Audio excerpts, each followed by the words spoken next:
बोलो पे हमरा ध्यान दीजिए, पढ़ावा तनी जवान ज्ञान लीजिए। तेरा ध्यान किधर है? ब्लैक बोर्ड इधर है। बोलो पे हमरा ध्यान दीजिए, पढ़ावा तनी जवान ज्ञान लीजिए। बोलो तनी जवान वो साथ के साथ बोलो। तो बोलो बच्चों,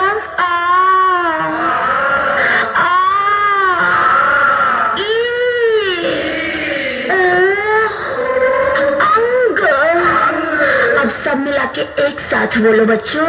आ ई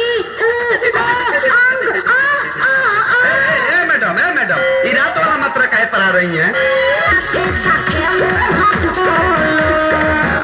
सुनो बच्चों, 1 2 3 4 5 6। अब एक साथ बोलो बच्चों। 1 2 3 4 5 6 6। फिर अब शुरू हो गई क्या? मैडम रात वाला मात्रा पढ़ाओ करो हो, अब तुई कौन के पूरा तू धराओ करो हो। रात वाला मात्रा पढ़ाओ करो हो, अब तुई कौन के पूरा तू धराओ करो हो।